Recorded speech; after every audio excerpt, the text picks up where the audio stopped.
Dark Souls, Souls-likes, Souls-lights, Sekiro-likes. Like them or not, they keep releasing with no signs of stopping. The internet is jam-packed with them and discussions about them, their difficulty, their designs, and the very real Souls-like fatigue that many fans are feeling, me included. What I wanted to discuss today is something a little further from the usual discourse. It can be framed as the question, why are Souls games everywhere? I do not mean by that popularity or frequency, but moreover by how much they get referenced per se. Think about it. In gaming journalism, from reviews to news to articles, as well as just general forums discussions, the Souls series gets mentioned a tad bit more than other games, no? Everything from their mechanics, their structure, their themes, their memes, or just straight up what they are popular for, their difficulty. I mean, there's literally the meme of "this is the Dark Souls of blah blah blah" that's been everywhere, and while it is still just a meme, memes always originate from bits of the truth, and I'd argue this one came precisely because Dark Souls was being referenced in a lot of gaming media. Honestly, I kind of did this exact thing in my previous Returnal critique video as well. I compared some of the elements of Returnal's design to Dark Souls, and in my mind I hadn't really questioned it or thought much about it, just felt fitting to use the Souls series as a comparison point for some reason. And I bet the same often happens to the authors of gaming media as well. Not only that, but they almost standardized a set of game design terminology, referring to limited refillable healing items as Estus flasks, or checkpoints that reset enemies as bonfires, losing currency and death, invincibility frames, interconnected levels of the world, list goes on. So why? Why do these games feel like good anchors to compare other games or experiences to? What makes them be sort of the reference point many journalists fall back on? Well, this video is basically me trying to formulate an answer to that question out loud, and I think the most important factor to this phenomenon is that the Souls series sufficiently combines most, if not all, fundamental aspects that make experiencing games seem engaging to us. Yep, I know that's a bold claim. You might be thinking, isn't almost every game trying to be engaging? Well, I think the Souls games are quite special in how they approach that. We all play games for many reasons. Having fun is usually front and center, unless you've been horribly transfigured into a masochist like me, but also to just kill some time or connect with people, and you can imagine much more. But these are our general broad goals from playing a game. There's these sorts of mini goals that we want fulfilled that make up those grander ones. One, for example, is a desire for a sense of achievement. Guess which game is designed to induce that exact feeling? Well, actually, almost all games, but especially Souls games. Their entire identity is in overcoming challenges just to grant you that sense of achievement within their every corner. That same one that comes from beating a boss after your tens of attempts, or passing a difficult area and finding a bonfire on the brink of death, or even something as simple as completing an NPC quest without a wiki. Another is power fantasy, and of course, with your character being able to defeat giants and lords, cast mighty spells, look dripped as heck, or disgusting as heck, whichever one tickles your fancy best, or just, dual wield two huge swords, each the weight of a car, because of the unending urge for sheer destruction, just because it's cool, I guess. Another one is immersion, most definitely. Your character controls as precisely as your inputs, and from the world aspect, From Software are masters of creating beautiful, jaw-dropping views with areas that feel as they've existed long before you came through them and will exist after you're long gone. Just look at Liendel or Irithyll or the Ringed City, to name a few. General customization from your abilities to the way you look, which directly plays into role-playing with different playstyles and being able to cosplay and make your own headcanon for the game, added to the sense of having intrigue and even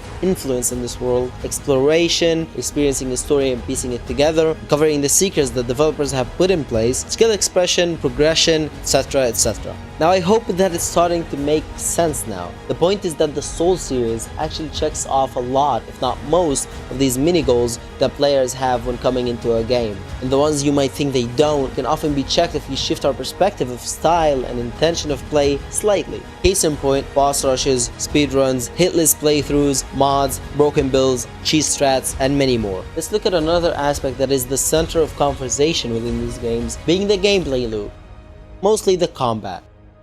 To me, it feels like any action game's combat, but almost boiled down to its most basic components. Imagine with me a character action game like Devil May Cry, with all its weapons, movesets, special attacks, styles, and combos. Your character naturally gets so many potential action options any given moment. Now Souls takes it all and gets its essence, focusing on refining that essence to be as brilliant as possible. I do not mean they are dumbed down, quite the opposite actually. Other games can be viewed as scaled up or inflated, and I mean that nicely, versions of the fundamentals of Souls games, but further building upon them. Yet, both still work with nearly the same design principles. In Devil May Cry, you'll have like 6 ways to avoid attacks, each with a specific case where they should be utilized, but in Souls, you just have your handy dodge, where the spotlight is much more on the timing of your dodge, where you are dodging, planning your next dodge, and managing the stamina bar to make sure you can actually dodge next time as needed. Drilling into each bit of this seemingly basic mechanic to extract every drop of it for the gameplay loop. A loop that is attacking through an opening window, which is formed by usually defending through dodging or blocking.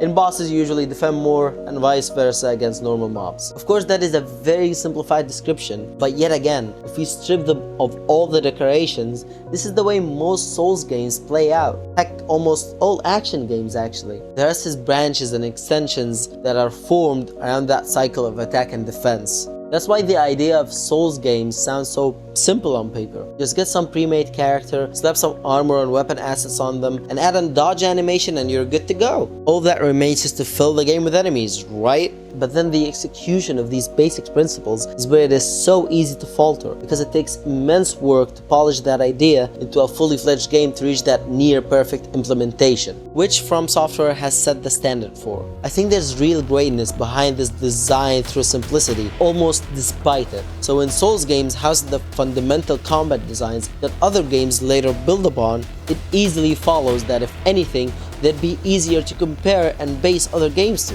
They even encompass a lot of the potential ways to challenge you.